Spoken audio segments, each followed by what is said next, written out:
নির্বাচনী মাল খাওয়া, নির্বাচন ভোটের বিনিময়ে কোনো প্রার্থীর কাছে কন্ট্যাক্ট করে টাকা খাওয়া, এই টাকা খাওয়া নিজে পায়খানা করিয়া কি কব, ভালো বাংলা কব না গ্রাম বাংলা কব, গ্রাম ওটাই কি গু খাওয়ার চাইতে খারাপ। যদি থাল বইয়া আগিয়ে গু খাচ্ছি বড়, তাহলে ভোটের বিনিময়ে টাকা খাইও দিছি কইয়ে যা তাই কপালে। শুকরের মাংস খাওয়ার চেয়ে হারাম। আর বিশেষ করে কোনো যদি চরিত্রহীন, যাদের সম্পর্কে জানি যে এরা ভালো না, শুধু দল জিতানোর জন্য এমন কেউরে সমর্থন করে তার কাছ থেকে পয়সা খান, তারে ভোট দেন, তাহলে ওই লোকটা 5 বছর দুর্নীতি করে যাহা ইনকাম করিবে, খুদার ফজলে আপনি একটা ভাগ পেতে থাকবেন। যাহা মানে টাকা পয়সা না, আকাম কুকাম করে যে গুনাহ কামাই করবে, আপনি কাবা ঘরের মধ্যে বসে এতেকাব করলে ওই জায়গা আপনার ওখানে ডুয়ে যাবে আমল নামায়। এই মুহূর্তে ওয়ার্ক করেও শান্তি আছে, কিছু পাওয়ার শান্তি আছে, মজা আছে, সব কিছু পরিত্যাগ করে আজকে যে মাহফিল শুনতে আসছেন, নির্বাচন চলে যাওয়ার পরে মাহফিল শোনার চাইতে আজকের মাহফিলের দাম আল্লাহর কাছে 100 গুণ বেশি। আল্লাহ তাআলা আমাদেরকে নসিব করে বলেন আল্লাহ। হুজুর বললেন এক একজন জান্নাতি হুর, তাদের গায়ে পোশাক হবে। যুবক, এগুলো বলা দরকার আছে। হুজুর বলেন বাশশিরু ওয়া নাতুলা ওয়া লা তুনাফিরু, জান্নাতের কিছু আলোচনা যদি নাই করব, কোরআন শরীফ ভরে জান্নাতের আলোচনা, সূরা ওয়াকিয়ার মধ্যে, সূরা দাহার বিরতে, সূরা নাবার মধ্যে সব জায়গায় জান্নাতের আলোচনা কেন করেছেন? যে জান্নাতের বর্ণনা বললে মানুষের জান্নাত পাওয়ার একটা লোভ হবে, জান্নাত পাওয়ার লোভ হবে, যাতে নেক আমল করবে, এই জন্য বলা দরকার আছে। লাস্টে আল্লাহ পাক বলেন আদাতুল ইবাদিয়াস সালিহিন মা লা আইনুন রাআত ওয়ালা উযুনুন সামিআত ওয়ালা খাতারা আলা কলবি বাশার, আমি আমার নেককার ইমানদার নারী ও পুরুষ বান্দা বান্দীদের জন্য জান্নাতের মধ্যে তৈরি করে রেখেছি এমন এমন নিয়ামত জীবনে কোনো চক্ষুতা দেখে নাই, বিবরণ কোনো কানেও শোনে নাই।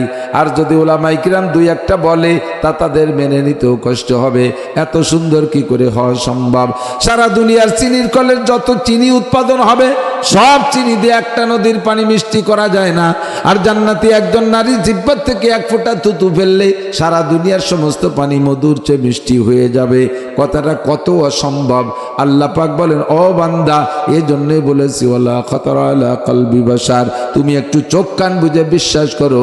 যালিকাল কিতাবু লা রাইবা ফি হুদাল লিল মুত্তাকিন আল্লাযীনা ইউমিনুনা বিল গায়ব, এগুলো সব অদৃশ্যে রেখেছি তোমাদের জন্য। তুমি যদি বিশ্বাস করো তাহলে সব তোমার জন্য বরাদ্দ আছে। হুজুরের সামনে এগুলো খুলে দিতেন। মাররা রাসূলুল্লাহ সাল্লাল্লাহু আলাইহি ওয়াসাল্লাম বিকবরাইন, তিরমিজি শরীফের হাদিসের বর্ণনাকারী সাহাবী বলতেছেন, আমরা হুজুরের সাথে রাস্তা দিয়ে হাঁটতেছিলাম। কত দূর হাঁটতে হাঁটতে গিয়ে হঠাৎ করে নতুন দুটো কবর রাস্তার পাশে চোখে পড়ে গেল। সঙ্গে সঙ্গে হুজুর দাঁড়িয়ে গেলেন, আর একটু সামনে বাড়লেন না। আমরা বললাম ইমশি ইয়া রাসূলুল্লাহ, হুজুর সামনে চলেন। হুজুর বললেন আর সামনে যাওয়া যাবে না সমাধান না করে। কি সমস্যার সমাধান করবেন? হুজুর বললেন ইউআযাবানে ফি হাদাইনাল কবরাইন, এই দুইটা কবরের ভিতরে যারা দুইজন আছে, দুইজনকে আযাব দেয়া হচ্ছে, দুইজনের কবরে আযাব হচ্ছে। সাহাবাই কিরাম বললেন কাইফা আরাফতা ইয়া রাসূলুল্লাহ, হুজুর কি করে বুঝলেন? হুজুর বললেন কাশাফাল্লাহু বাইনা ইয়াদাইয়া, আল্লাহ পাক আমার সামনে তাদের আযাবকে খুলে দিয়েছে, পরিষ্কার হয়ে গেছে। আমি দেখতেছি দুইজনের কবরে জাহান্নামের আগুন শোলা মেরে আসতেছে।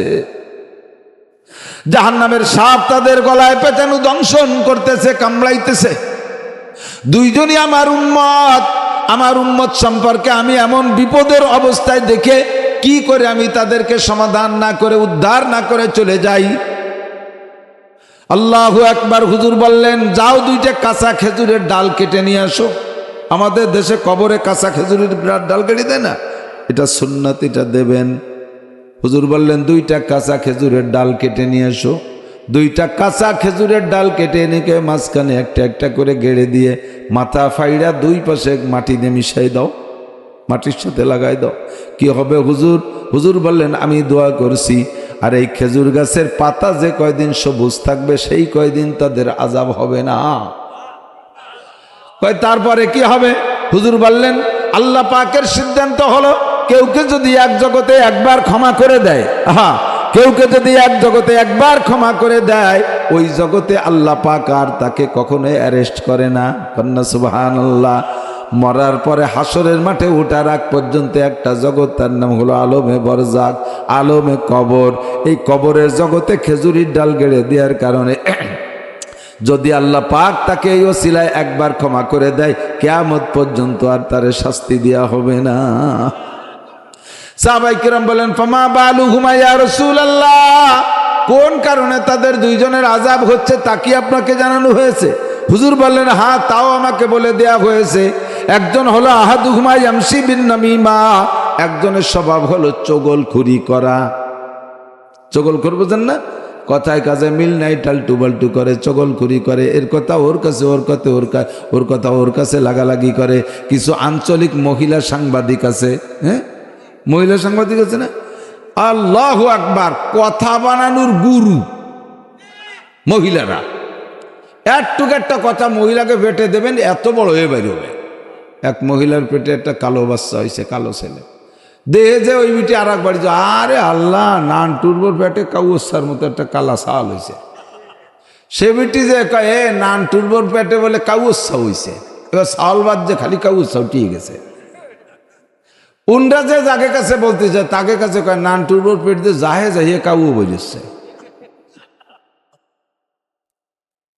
আমার একজন হুজুর, এই মহিলারা এইরকম কথা বানানোর গুরু, কারণ কি? আপনি তো কত কিছু গবেষণা করেন। আমি কই, তা কি এরকম? আমার একটুক বুঝ যে জাগে পেটে পানি যাইয়া আস্ত মানুষ হয়ে বেরিয়ে হয়, তাকে পেটে একটুক কথা গেলে এত বড় হওয়াটাই স্বাভাবিক। মহিলা সাংবাদিক চগলখর, পুরুষ আছে চগলখর, কথায় কাজে মিল নাই, নয়ছয় করে। তার এই নয়ছয় করার কারণে তার কবর আযাব হচ্ছে, তার ইবাদত বন্দেগীতে কোনো কাজ হয় নাই। দ্বিতীয় জন হলো লা ইয়াস্তানজি ওয়ানিল বাউল। দ্বিতীয় জনের কবর আযাবের কারণ হলো ওই লোকটা পেশাব থেকে পরিচ্ছন্নতা অর্জন করতো না, না নিজের পেশাবের থেকে, না গরু গাদা উর্দুম বা ঘোড়া গাদা চড়াইতো তার পেশাবের থেকে। এদিক লক্ষ্য করেন, একটু বলে যাই, বুজুর্গানে দিন কি পরিমাণ হিসাব করে রাখছে। এই যে কুকুরি দৌড়ই না, কুরকুরি কিন্তু স্বাভাবিকভাবে কমই হাঁটে, কুটি কুটি দৌড় দেয় না, তাতে ঘন্টায় কয় কিলোমিটার যায় জানেন? 16 কিলোমিটার যায়। ওই কুটি কুটি দৌড় দেয় কুত্তো, 16 কিলোমিটার যায়। তাও হুজুররা মাইপিয়ে রাখছে, বড় হুজুররা, আবু হানিফা, শাফি, আহমদ মালিক। গরুতে পেশাব করে, বলদ গরু, ষাঁড় গরু, এরা পেশাব করলে যে জায়গা পড়ে সেখান থেকে 5 হাত দূর পর্যন্ত সেটে। এই 5 হাতের মধ্যে যদি আপনি দাঁড়িয়ে থাকেন, পেশাব সিটে আপনার কাপড়ি লাগছে, আপনি তো তা খেয়াল করেন নাই। এবার ওযু বানায় নামাজ পড়তে গেছেন, মাওলানা বলেছে, মান হাফাজা আলাস সালাওয়াত আকরামাহুল্লাহু বিখামসি খিসাল। আর যে ব্যক্তি 5 ওয়াক্ত নামাজ পড়ে, আল্লাহ তাকে 5টি পুরস্কার দেয়। 1 নম্বর পুরস্কার ইরফান হুজিকুল আইশ, ওই ব্যক্তির দুনিয়ায় অভাব থাকে না। 2 নম্বর পুরস্কার হলো আযাবুল কবর, নামাজি ব্যক্তিকে আল্লাহ কবর আযাব দেয় না। কোন নামাজি ব্যক্তিকে আল্লাহ কবর আযাব দেয় না। এবার নামাজ যদি নামাজ না হয়, তাহলে কি তার কবর আযাব ঠেকাইতে পারবে? এবার নামাজ হলো না কেন? সূরা পড়লো, কিরাত পড়লো, জামা আছে, টুপি আছে, জুব্বু আছে, আজিম আছে, আলা আছে, সব আছে, তারপরে নামাজ কেমন পড়লো না? নামাজ ভাঙ্গার কারণ 19টি, নামাজের ফরজ 13টি।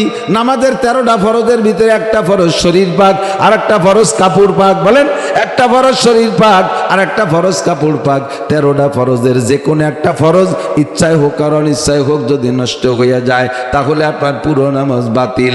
আপনি গরু চড়ান, গরুর রাখালি করেন, ঘোড়া গাদা চড়ান, ঘোড়া গাদা রাখালি করেন।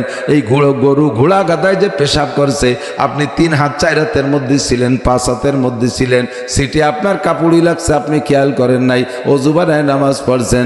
ওই নামাজে আপনাকে কখনো কবর আযাব থেকে বাঁচাইতে পারবে না। ওই লোকটা লা ইস্তানজি ওয়ানিল বাউল, এ আলো বলদ গরু আর ষাঁড় গরু। তাহলে গাই গরুর পেশাবের মাপজব আছে নাকি? তাও আছে। গাই গরুর পেশাবে একটু ফোর্স বেশি, ও পড়ার পরে 8 হাত দূরে যায় সিটে। এই 8 হাতের মধ্যে যদি আপনি থাকেন, অথবা গাভী যিনি দুধ দোহন করতেছে, 90% গাই দোয়ানোর সময় 2-1 টান দেওয়ার পরে পেশাব করে দেয়। আর মহিলা ওই পাত্র ডাইরেক্ট উৎসরে এরকম ফাঁসা বেহা হয়ে বসে, ওই পাশে স্প্রে হয়ে যাচ্ছে, স্যালো মেশিনের মতো। সেই কাপড় পরে নামাজ পড়বেন, খোদার কসম ওই কাপড়ের নামাজ হয় নাই, আপনার কবর আযাবও মাফ হবে না। এ হলো পশু প্রাণীর পেশাব। 3 নম্বর হলো আমার পুরুষ ভাইরা, বাপু ভাইরা, আমাদের নিজেদের পেশাব থেকে পবিত্রতা। শুধু পেশাব করে জায়গায় পানিতে ধুয়ে হেঁটে আসার পরে পুরুষদের পেশাব টপকানোর সম্ভাবনা থাকে 90%। কের 10 কদম পর্যন্ত, কের 20 কদম পর্যন্ত, কের 40 কদম পর্যন্ত, কের আর একটু বেশি। যার শরীর যেমন তার সেরকম ধীর করে শিরশির করে ভিতরের থেকে এই পেশাব আসে, নিচে আপনি টের পান না। ছোট্ট চিকন পাইপ দিয়ে পেশাব করেছেন, বসে পেশাব করার সময় বা দাঁড়িয়ে করেন, যেভাবেই করেন পেশাব একটু না একটু থেকে যেতে পারে। আমি মাঝে মাঝে প্র্যাকটিক্যালে দেখাই, এই যে পানির বোতলটা মুখটা খুলে যদি আমি পানি উবুর করে ফেলে দেই, গড়গড় করে সবটুক পানি পড়ে গেছে। যখন মনে করব পানি সব পড়া শেষ হয়ে গেছে, এবার সোজা করি, এরপরে এরকম জোরে ঝাঁকি ঝুঁকি দিলি 2-1 ফোঁটা পড়ে কি পড়ে না? পড়ে না? তাহলে এত বড় মুখওয়ালা বোতলের পানি যদি এরপরও ঝাঁকি দিলে পড়তে পারে, আমি আপনি পেশাব করছি চিকুন সরু পাইপ দিয়ে, হাঁটা দেওয়ার পরে ধীরে ধীরে আসতে পারে কি পারে না? পেশাবে যদি ঢিলা ব্যবহার না করেন, জাগাতে পানি দিয়ে ধুয়ে হেঁটে আসেন, আপনার শরীর এবং আপনার কাপড়, প্রথম যে 2টা ফরজ ছিল নামাজের 13 ফরজের, এই 2টা ফরজই নষ্ট হয়ে গেছে। কাজেই আপনার নামাজে যে কবর আযাব থেকে বাঁচাইবে, আপনার নামাজই তো হয় নাই, তা কবর আযাব থেকে বাঁচাবে কিভাবে? যে কটা মাসালা বলছি, খুদার কসম মাজলিসু ফিকিন খায়রুম মিন ইবাদাতি 60 সানা। এক একটা মাসালার বিনিময়ে 60 বছর নফল নামাজ ও রোজার চাইতে বেশি নেকি পেয়ে গেছেন। বলেন সুবহানাল্লাহ। আজ থেকে আমরা পাক্কা প্রতিজ্ঞা করি, তাহলে পেশাবে পুরুষরা ঢিলা ব্যবহার করবই। বলেন করব। একটু ঢিলা তো বড় মাটি ঢিলা রাখা লাগে না, ইদানিং টিস্যু তৈরি হয়ে গেছে। টিস্যুর গায়ে কি 4-5 কেজি ওজন, 1 কেজি 1/2 কেজি রাখা লাগে। বাড়ির থেকে বেরোনোর সময় 4-5 বার পেশাব করা লাগে। এত দোকান যাদের টিস্যু আপনি একটু মুড়াইয়া পকেটের মধ্যে ঢুকিয়ে রাখবেন, কোনো ওজন নাই। শরীরটা সবসময় পাক রাখতে পারবেন, কাপড়টা সবসময় পবিত্র থাকবে। এনি টাইম শরীর এবং কাপড় পবিত্র অবস্থায় যদি আপনার মৃত্যু এসে যায়, খেয়াল করেন, শরীরও পাক আছে, কাপড়ও পাক আছে। এমনি ওযু ছুটে যা নাপাক আলাদা, কিন্তু শরীরে কোনো নাপাক লাগানো নাই, কাপড়ও পবিত্র আছে। এই মতো অবস্থায় যদি আপনার মৃত্যু হয়, আপনার পবিত্র শরীরের কাছে রহমতের ফেরেশতা পাঠায় আল্লাহ জান নিতে। আর রহমতের ফেরেশতা যার জানটা কবজা করে নেয়, ওই লোকটার মরণের সময় কলেমা নসিব হবেই হবে। আর মরণের সময় কলেমা নসিব হইলে লাভ কি? হুজুর বলেন, মান কানা আখিরু কালামিহি লা ইলাহা ইল্লাল্লাহ ফাদাখালাল জান্নাহ। যেই ব্যক্তির জীবনের শেষ কলেমা হবে লা ইলাহা ইল্লাল্লাহ, ওই লোকটা যেন জান্নাতে চলিয়াই গেল। এই আমার যুবক ভাইরা, যুবক সোনারা, যুবক ছেলেরা, আমার মুরব্বী বাপ ও ভাইয়েরা, 25 টাকা দিয়ে একটা টিস্যু পেপার একজনে কিনবেন, 1 মাস তার পেশাব পায়খানা সব জরুরতে 1 মাস হয়ে যাবে। একটা টিস্যু 25 টাকা দিয়ে কিনলে আপনার 1 মাস হয়ে যায়। পকেটে একটু খুলে রেখে দেবেন। কয় পকেটের মধ্যে টিস্যু রাখে কি কইরা? কয় পকেটের মধ্যে যদি টিস্যু রাখা অসুবিধা হয়, এত বড় একটা মোবাইল রাখো কিভাবে? এত বড় সিগারেটের প্যাকেটে জায়গা পাইলো পকেটে, তার সাথে আবার গ্যাসের সিলিন্ডার একটা ডুয়েছে, গ্যাস সিলিন্ডারে জায়গা পাইলো, সিগারেটের প্যাকেটে জায়গা পাইলো, তার ভিতরে এত বড় মোবাইলে জায়গা পালো। তোমার এতটুক টিস্যু পকেটে রাখতে সমস্যা কোন জায়গায়? টিস্যু পকেটে থাকলে শরীর পাক রাখা সম্ভব, এনি টাইম আজান হইলে নামাজ পড়াও সম্ভব। কথা কোন ঠিক কি ঠিক না? কাশাফাল্লাহু বাইনা ইয়াদাইয়া। হুজুর বলেন, আমি সচক্ষে দেখছি কবর খুলে দিয়েছেন, নাম কাশফ। কাশফ মানে খুলে যাওয়া। তাই আল্লাহ কাশফের মাধ্যমে আমাকে এলেম জানাই দিয়েছেন। 4 নম্বরে জিবরিল আলাইহিস সালাতু ওয়াস সালামের মারফত আল্লাহ পাক আমাকে, মনে আছে নাকি কথা? হুজুর বলেন, আমাকে আগে ও পিছে সব এলেম আল্লাহ দান করেছেন। মাধ্যম কি, মিডিয়া কি কয়? মিডিয়া হলো 5টা। 1 নম্বরে স্বপ্ন, 2 নম্বরে এলহাম। মনে আছে কথাগুলো? বাড়ি জরুরি না, তারপরে আপনার কোথাও বলতেও সুবিধে হবে।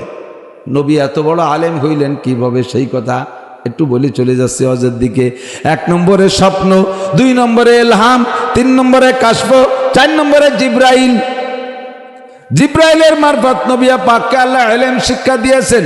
এই 4টি মিডিয়ায় যতটা শিক্ষা দেওয়া সম্ভব ছিল সব শিক্ষা দিয়েছেন। এরপরে কিছু গোপন রহস্য আছে যেগুলো এই 4টে মিডিয়ায় শিক্ষা দিয়ে আল্লাহ তৃপ্তি পান না, নবীও মজা পাবেন না। এই জন্য 26 রজব দিবাগত রাত, গত মাস আরবি মাসের গত মাসের 26 তারিখ দিবাগত রাত জিব্রাইল আর মিকাইলকে পাঠাই দিয়া, জান্নাতি পরিবহন বুরাক পাঠাই দিয়া নবীকে দুনিয়ার থেকে 7 আসমান পার করে বাইতুল মামুর পার করে সিদরাতুল মুনতাহা পার করে রফরফে করে আরশে আজিম পর্যন্ত নিয়ে গিয়েছিলেন গত মাসে। আল্লাহ পাকের সামনে যে নবী বসার পরে আল্লাহ জিজ্ঞেস করছেন বিমা জিতামি ইয়া হাবিবি মিন দুনিয়াক, ও দোস্ত তুমি তোমার দুনিয়া থেকে এসেছো। দোস্তর বাড়ি দোস্ত আসলে কিছু না কিছু প্যাকেট পকেট আনা লাগে, তুমি আমার জন্য কি প্যাকেট আনছো? নবী পাক কয় তাহিয়াতু লিল্লাহি ওয়াস সালাওয়াতু ওয়াত তাইয়্যিবাত, বলেন না সুবহানাল্লাহ। আমার জানি মালি যত ইবাদত আছে, আমার পক্ষ থেকে যত পবিত্রতা পরিচ্ছন্নতা প্রশংসা ব্যক্ত করা সম্ভব, সব একমাত্র তোমারই জন্য নিয়ে আসছি। আল্লাহ তো আর কোনো দোকানের মিষ্টি খায় না, বাগাটের মিষ্টি খায় না, মাগুরার দই খায় না, মাঝি কি কয় এই পাশে কি বাজার আছে বাজারের কোনো মিষ্টি আর সন্দেশ আর কাঁচাগোল্লা খায় না। আল্লাহ তো মালটার আনার আর আপেল খায় না। তাহলে আল্লাহর জন্য কি প্যাকেট নেওয়া দরকার? আল্লাহ যাতে খুশি তাই নিয়ে গেছে নবী পাক, কুল ইন্না সলাতি ওয়া নুসুকি ওয়া মাহইয়ায়া ওয়া মামাতি লিল্লাহি রাব্বিল আলামিন। আমার জান, আমার মাল, আমার অহুত, আমার মউত, আমার ইবাদত, আমার বন্দেগী, আমার জিকির, আমার ফিকির, আমার প্রশংসা, আমার পবিত্রতা বর্ণনা করা যাহা কিছু সম্ভব একমাত্র তোমারই জন্য নিয়ে আসছি। বলেন সুবহানাল্লাহ। আল্লাহ পাক কয় বন্ধু যেভাবে চাইছি সেভাবে তুমি প্যাকেজ পেশ করেছো, কাজে আমার পক্ষ থেকে আপ্যায়ন হবে। শ্বশুর বাড়ি গেলে যদি আপনি সেইভাবে যান, যত্নটাও কিন্তু সেইভাবে পান। সকাল বিকেল শ্বশুর বাড়ি গেলে অতবার নেওয়া যায় নাকি? যেরকম আপনি সকাল বিকেল হয়ে গেছেন, ছাউড়িও এরকম আসলে কন্যা জামাই আইসার কোন ভাইতে চলে গেছে, ছাউড়ি জানেও না। প্রত্যেক সপ্তাহে যদি একবার যান, আপনার সামনে ছাউড়ি গাই দোয়াইয়া দুধ আর একজনের জামাইয়ের কাছে বেশি বেলায় দেবে, আপনার কাতি দেবে না। অত ঘন আসলে দুধ খাই পারা যায় নাকি? মুরগিতে ডিম পারছে, সামনের পর খালি ডিম, আর একজনের আর এক মহিলা আইছে, তার বাড়ি তার জামাই আইছে, সেই জামাইয়ের জন্য বেশি বেলাইছে। আরে ছাউড়ি এর নিজের জামাইয়ের একটা ডিম ডেলি আসলে কয়টা খায় পারা যায়? বছরে 2 বার যাবা শ্বশুর বাড়ি, তৌফিক অনুযায়ী যাওয়ার মতো যাবা, যার যেমন তৌফিক আছে একটু ভালো করে যাবা।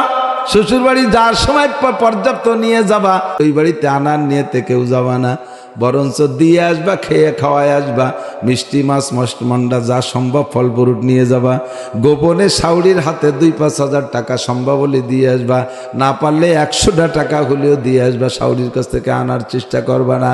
তুমি দিয়ে আসার পরে শাউরি যায় নামাজে বসে তোমার জন্য দোয়া করবে। একদল সুসু আছে, যাইয়ে এক করে ভাঙ্গিয়েছিল, আম্মা কন চলা দেন, ভাত রান্নার লাকড়ি নাই, পোড়া কপালিয়ে, কটা চাউল দেন, কটা দাম দেন, খুদ দেন, মুড়ি ভাজা চাউল দেন, আলা চাল দেন, খয়রাইতের বিটা খয়রাইতে। এভাবে করলে ইজ্জত থাকে না। ভরপুর প্যাকেট নিয়ে গেলে যত্ন সেই রকম পাইবেন। আল্লাহ পাকের সামনে নবী পাক প্যাকেজ পেশ করেছেন, কামা হকুহু, যেমন কামাই আলিকু বিশানিহি, আল্লাহর শানে যেমন মানায় তেমনই প্যাকেজ দিয়েছেন। আল্লাহ কয় দোস্ত তাহলে পুরস্কার এখনই হাতে হাতে দিয়ে দেই। আসসালামু আলাইকুম, আত্তাহিয়াতুর মধ্যে এগুলো আছে তো, শুরু হলো আত্তাহিয়াতু লিল্লাহি ওয়াস সালাওয়াতু ওয়াত তাইয়্যিবাত, এইটুক বলেছেন সর্বপ্রথম হুজুর। এরপরে টুক আল্লাহ বলেন আসসালামু আলাইকা আইয়ুহান নবী ওয়া রাহমাতুল্লাহি ওয়া বারাকাতুহু, ওগো বন্ধু আমার পক্ষ থেকে যত শান্তি রহমত বরকত, বলেন শান্তি রহমত বরকত। শান্তির জন্য নেতাদের পিছনে আমরা স্লোগান দেই, শান্তির বন্টক কে? শান্তির বরাদ্দ কোত্থেকে আসে?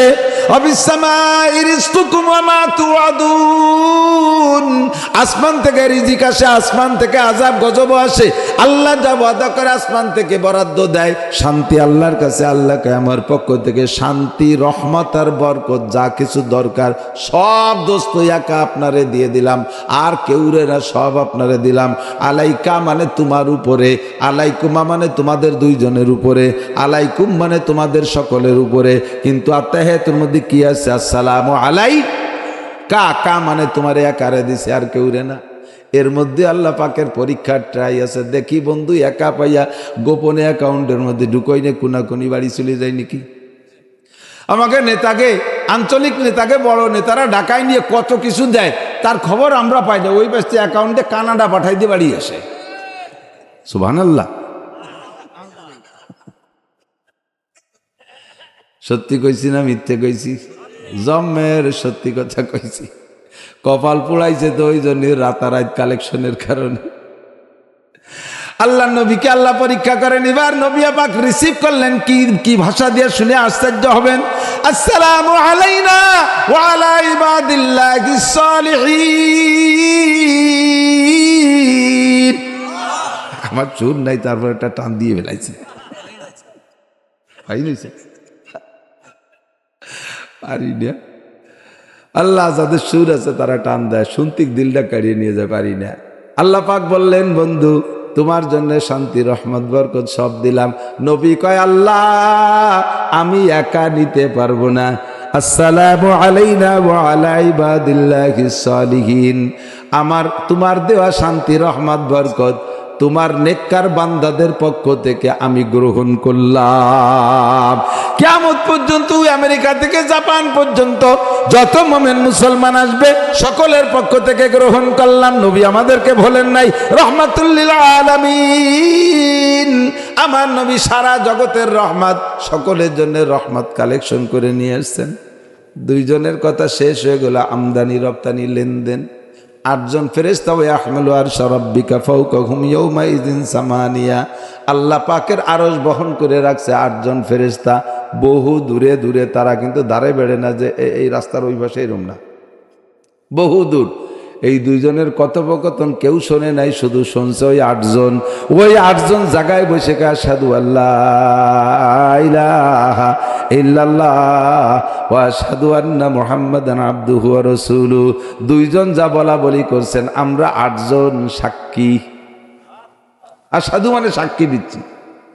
কি সাক্ষী দেই? আশহাদু আল্লাহ ইলাহা ইল্লাল্লাহ ওয়া আশহাদু আন্না মুহাম্মাদান আবদুহু ওয়া রাসূলুহু। আল্লাহ ছাড়া কোনো মাবুদ নাই, আর মুহাম্মাদুর রাসূলুল্লাহ আল্লাহর বান্দা ও রাসূল। এই কথার সাক্ষীর মাধ্যমে দুইজনের লেনদেন যা করছেন সব আমরা সাক্ষী।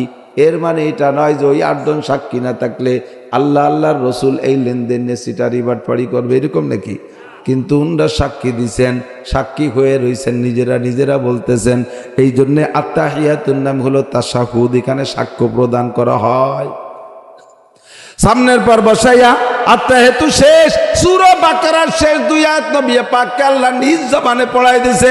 আমানার রাসূল থেকে নিয়ে শেষ পর্যন্ত কোরআন শরীফের বাকি সব টুক জিবরাইলের মাধ্যমে পাঠাইছে। আমানার রাসূল থেকে শেষের টুক আল্লাহ নিজেই পড়াই দিয়েছে আর সে আজিমে বসাইয়া। বলবেন সুবহানাল্লাহ। এরপরে কয়, দোস্ত 50 ওয়াক্ত নামাজ নিয়ে যান। কিচ্ছা সবাই জানেন, লাস্টে কমতে কমতে 5 ওয়াক্ত খামসু সালাওয়াত। যাওয়ার পথে যান ইন্দা সিদরাতুল মুনতাহা, ইন্দাহা জান্নাতুল মাওয়া। সিদরাতুল মুনতাহার একেবারে নিকটে একটা জান্নাত, ওইটার নাম জান্নাতুল মাওয়া।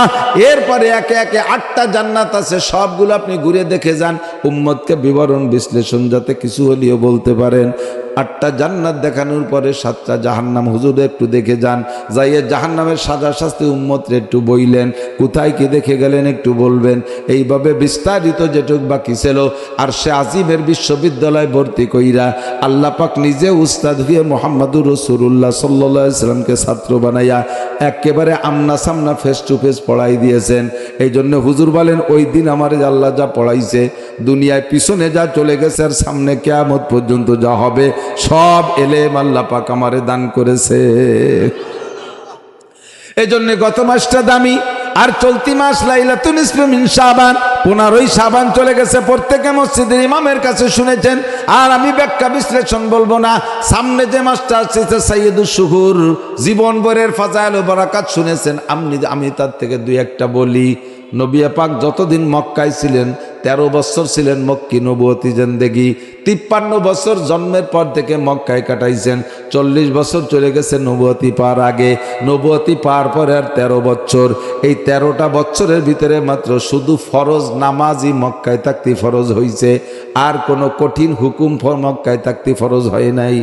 রোজা হজ যাকাত যা কিছু সব মদিনায় যাওয়ার পরে ফরজ হয়েছে। এই জন্যই বলা হয় মক্কার 13 বছর নবুয়তির যে 13 বছর মক্কায়, এইটা হলো নবুয়তির শিশুকাল। খেয়াল করেন, নবুয়তির নাবালেগ কাল। নাবালেগদের উপরে রোজা ফরজ, নামাজ ফরজ, হজ ফরজ, যাকাত ফরজ, শরীয়তের কোনো বিধান আসে না।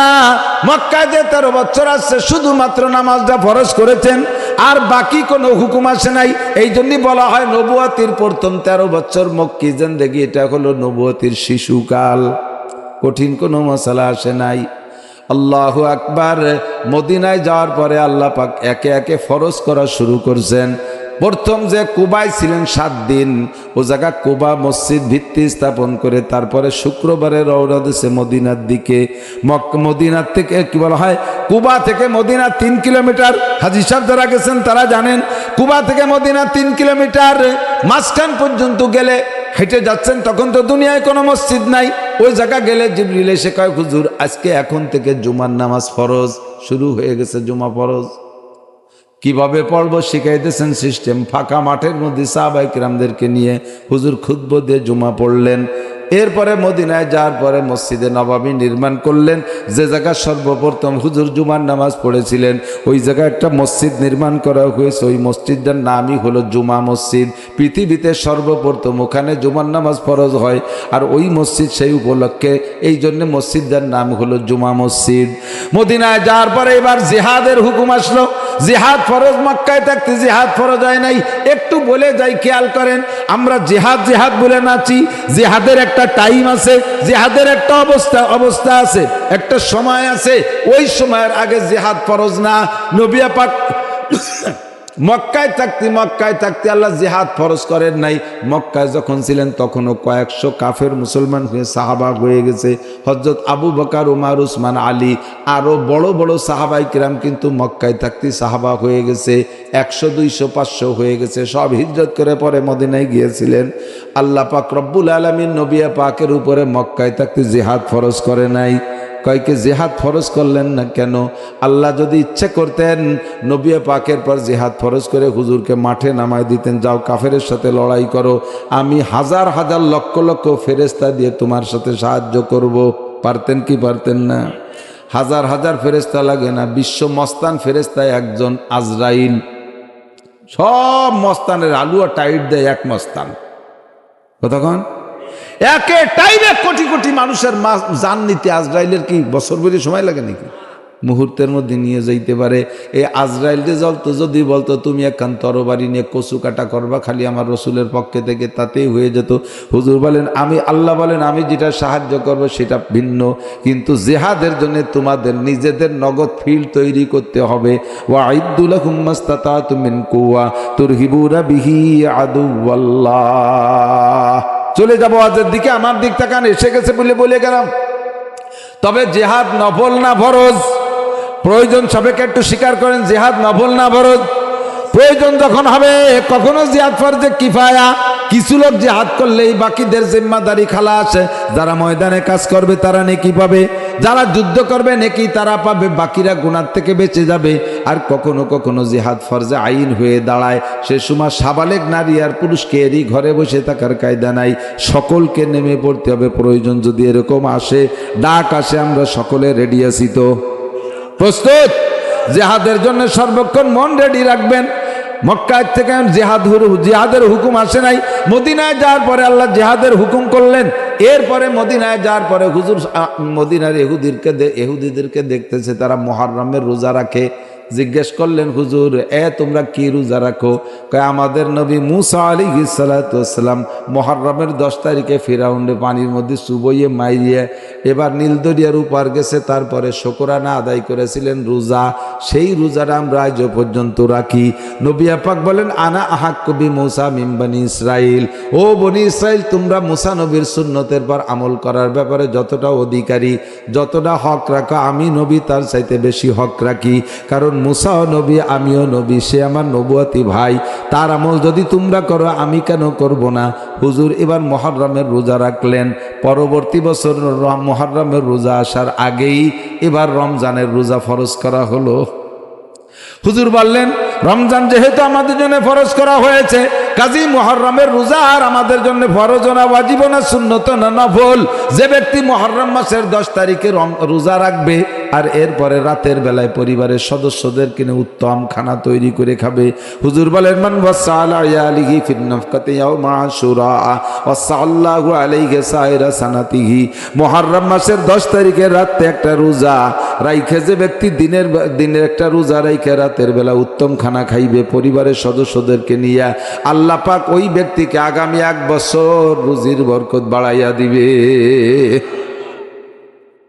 তবে এটা তোমাদের জন্য নফল, রমজানের রোজা তোমাদের উপরে ফরজ। কেবল রোজা ফরজ করা হয়েছে, আল্লাহ খবর দিলেন। খেয়াল করেন, অন্ধ জগতের অটল বিশ্বাসী, দুনিয়ার নাম অন্ধ জগৎ।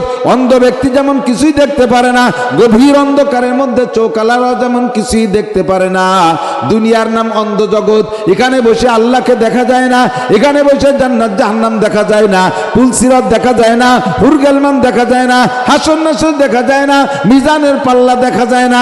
যায় তবে এগুলো আছে না নাই? কথা বলেন আছে?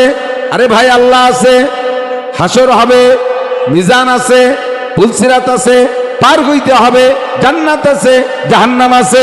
এগুলো আপনারা কেমন বিশ্বাস করেন? কোনোদিন দেখেন নাই, তারপরও বিশ্বাস করেন। এমন বিশ্বাস, আবার এমন বিশ্বাস করেন, এই বিশ্বাস থেকে আপনাকে সরে যেতে যদি বলা হয় যে না তুমি আল্লাহকে মানো না, তুমি নবীকে মানো না, কোরআন সুন্নাহ মানো না, তুমি কাফের হইয়া যাও, তুমি এগুলো থেকে স্লিপ করো, তোমাকে বাংলাদেশের প্রেসিডেন্ট বানায় দেওয়া হবে বিনা নির্বাচনে 5 বছরের জন্য।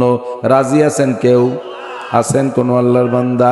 শুধু বাংলাদেশ না, আমাকে যদি জাতিসংঘের মহাসচিব বানায় দেয়, সারা পৃথিবীর মালিকও বানাই দিয়ে বলে তুমি আল্লাহকে অস্বীকার করো, আখিরাতকে অস্বীকার করো, রাজি আছি। কাজেই আপনি অন্ধ জগতের অটল বিশ্বাসী পাগল। আমার বহু যুবক আছে, সোনালক্ষ্মী যুবক, এই যুবকরা নামাজ পড়ে না, যুবকরা রোজা রাখে না, মদ গাঁজা ইয়াবা ফেনসিডিল খায়। যুবকের নাম আব্দুর রহমান, বাপের নাম আব্দুর রহিম, মার নাম রহিমা খাতুন, মুসলমান, নিজেও নামে মুসলমান, মুসলমানের সন্তান।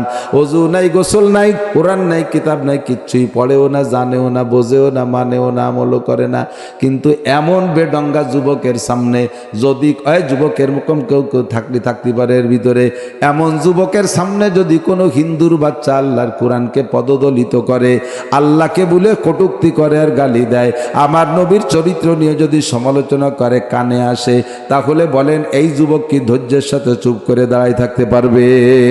জীবন বাজি রাইখা, আরে আমি দাঁড়িয়ে রাখি না সেটা ভিন্ন ব্যাপার, আমি নামাজ পড়ি না ভিন্ন ব্যাপার, আমি কোরআন পড়ি না ভিন্ন ব্যাপার, তবে তাই বলে তুমি আমার কোরআন রে এমন ভাবে অপমান করবা, আমার আল্লাহ আমার রসুল রে গালি দিবা, আমার দেহের মধ্যে 1 ফোঁটা রক্ত থাকতে আমি প্রতিশোধ না নিয়ে ফিরবো না। কথা বলুন ঠিক কি ঠিক না?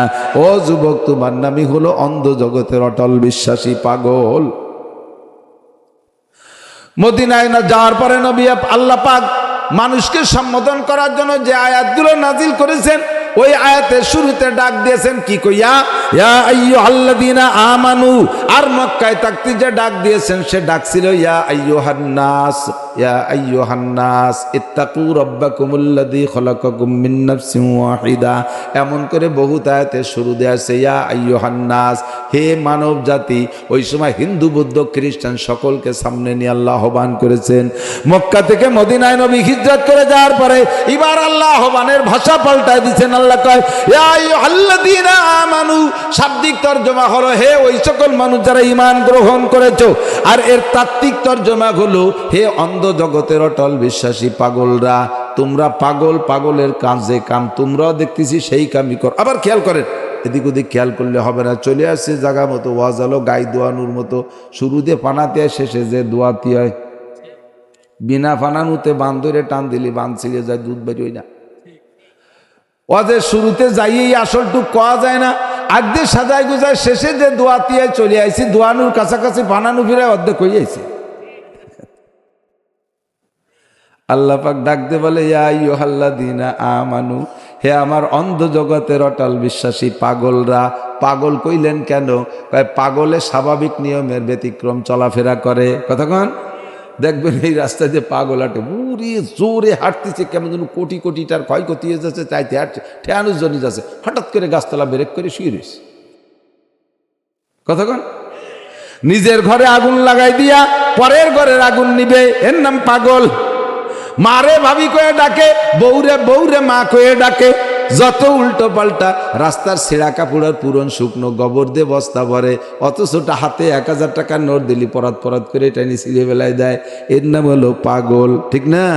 সাহাবায়ে কেরামদেরকে আল্লাহ পাগল বলে ডাক দিলেন কেন?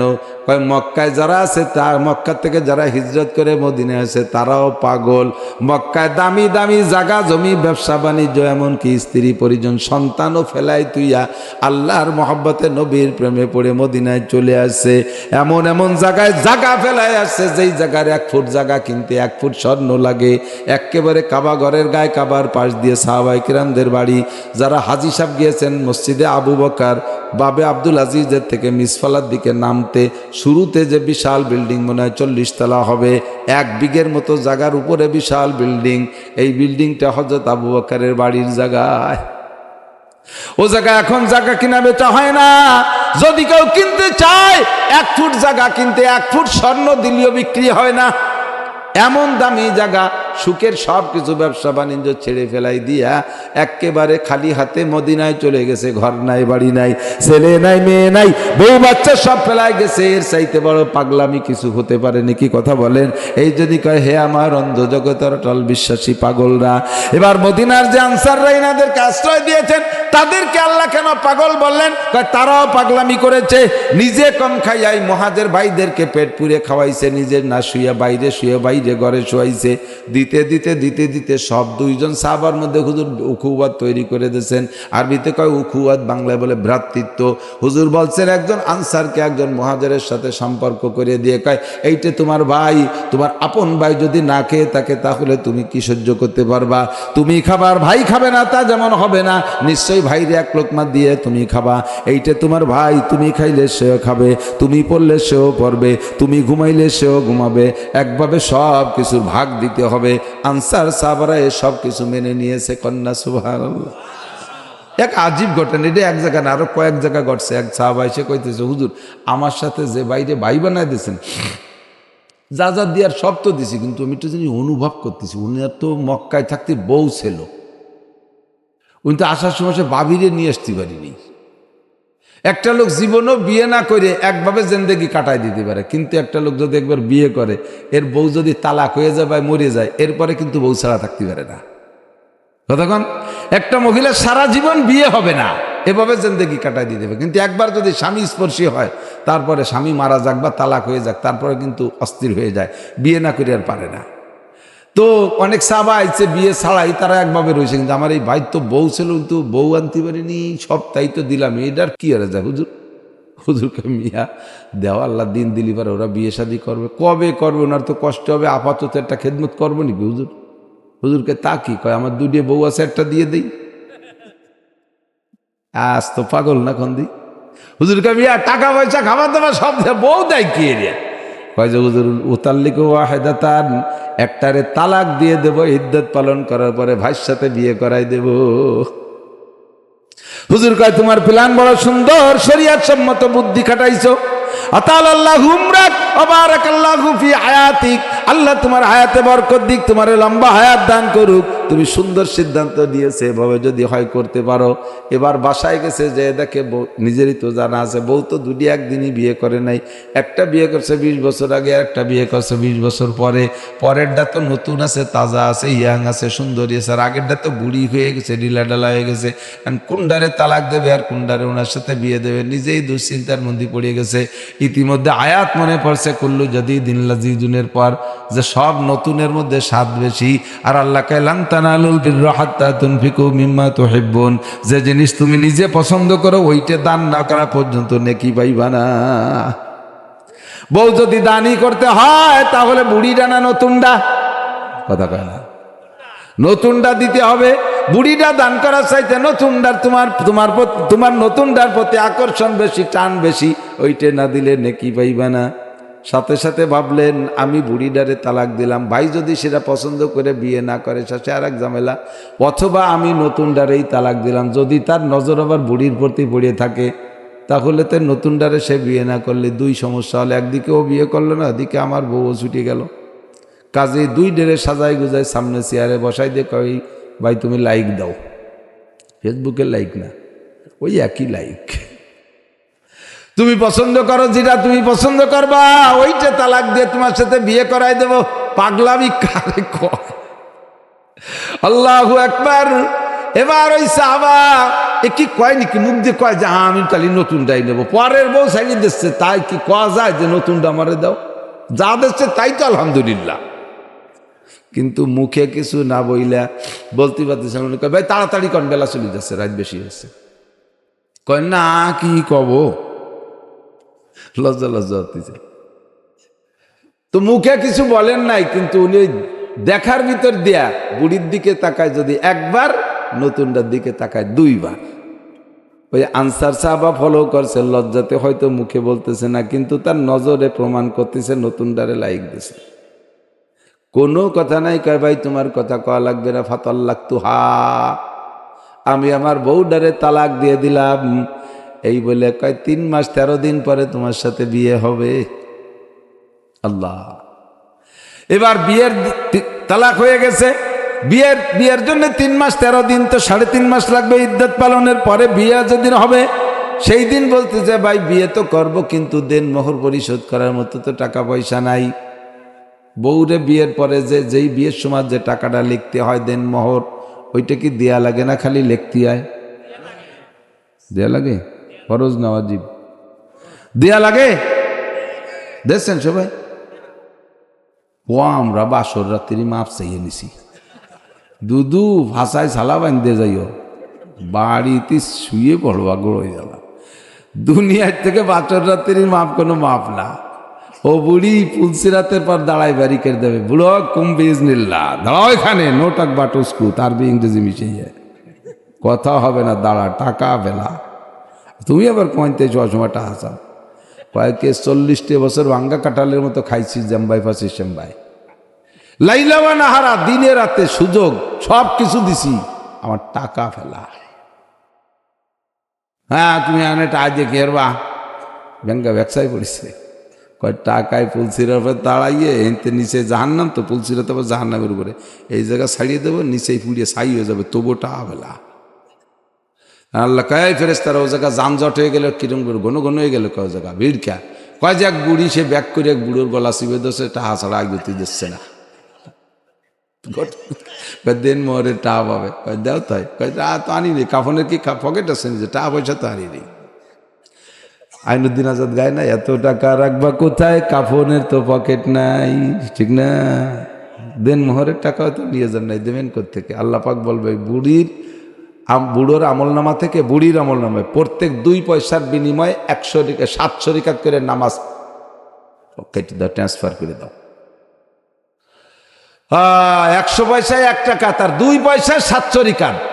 বুড়ি ওই জায়গা কোনো মতো ছাড় দেবে না। আমি আসার সময় শুনলাম এই জায়গা কোন দুজন বয়ান করতেছিল, এটাই সত্য। ইয়াউমা ইয়াফিরুল মারউ মিন আখিহি ওয়া উম্মিহি ওয়া সাহিবাতিহি ওয়া বানিহি লিকুল্লি ইমরিইম মিনহুম ইয়াউমাইযিন শানুন ইউগনি। প্রত্যেকে, এনি ম্যান এভরিবডি ইয়া নাফসি ইয়া নাফসি। কিসের বউ, কিসের ছেলে মেয়ে, কিসের স্বামী, কোনো কিছুর পাত্তা নাই। আমাকে বাঁচতে হবে, আমাকে। দেখছেন না এই যে কয় সপ্তাহ আগে ভূমিকম্প, দেখছেন না ফেসবুকে, একটু ছেলে নিয়ে গেছে বাপে মার্কেট করতে, ভূমিকম্পে যাই দিলি পারা, ছেলে কোথায় বাপ কোথায় খবর না, বাপে ছেলে বেলায় তুই দে দৌড়। এত আদরের ছেলে তাই ভুলে গেছে এক জাকিতি। আর ওই দিন কি হবে? প্রত্যেকে পরিশোধ করে দেন মোহর যারা দেন নাই, আমার মা বোনরা কালকে যে স্মরণ করায় দেবেন, যারা অশুনতে আইছেন কালকে যে স্মরণ করে দেবেন। হুজুর কইছে দেন মোহরের টাকা না দিয়ে আমার খাটে বসবা না, ব্রেক টাইট বিট লাগাই দেবেন কাঠের কোনায়। হ্যাঁ, একটু হেসে উড়াই দিয়েন না, একটু হেসে উড়াই দিয়েন না। 2 কাঠা জমি লিখে দেন, বাড়ি লিখে দেন বোন নামে, তবু আপনার পিঠ বাঁচান। দেন মোহরের টাকা দিলে যাবে কোন জায়গায়? বেগুনি তেল দিলি কোন জায়গায় যায়? পেটেই যায় না। বেগুনি ঘি দিলি কোন জায়গায় যায়? ওই বেগুনি তো পেটেই যায়। তাহলে বেগুনটা ঘি দিতে লস কি? বউরে দেন মোহরের টাকা দেবেন, ওই টাকা দিয়ে আপনার ছেলে মেয়েই সে লালন পালন করবে, অসুবিধে কি? বরং সেটা একটা ফান্ড আলাদা জমা থাকলো, আপনি দিনা পরিশোধ হয়ে যাবেন। কতক্ষণ?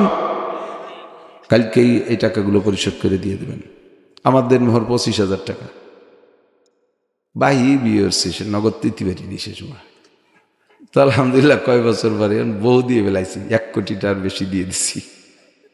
বলে কই দিছি যে 25,000 টাকায় এই সব দিয়ে দিলাম, জমি দিছি, সোনা দিছি, যা যা দিছি, গড়বড়ি অনেক দিছি। দিয়ে দেন, যাবে কোথায়? সে তো আর নিয়ে বাপের বাড়ি যাচ্ছে না, আমার ছেলে মেয়ে নিয়ে সে খেয়ে দিয়ে আনন্দের সাথে আছে, অসুবিধা কি? দেবেন না, ধরা খেয়ে যাবেন। আর যারা বিয়ে করার সময় দেন মোহর না দিয়ে আরো যৌতুক খাওয়ার জন্য সুসর মতো ঘরে, সাইকেল কিনে দেবা, ফ্রিজ কিনে দেবা, ঘাট বানাই দেবা, না মাইদুর বেটা মাইদুর আসতো, আবালের বেটা আবাল। এই তুই এত খয়রাত কবি তো তোর বিয়ে তুই গেছে কিনা সুসুও। শ্বশুর বাড়ির যৌতুকের মোটর সাইকেলের রাস্তায় দিয়ে চললি, ও গাড়ি রাস্তায় দিয়ে চলে ভালো না, ও খালের মধ্যে দিয়ে জোরে চলে, ট্রাকের ফাঁসার তলে চলে যাবে, এক করে আমও যাবে, সালাও যাবে, গুড় সাথে নুডুও যাবে, সব যাবে।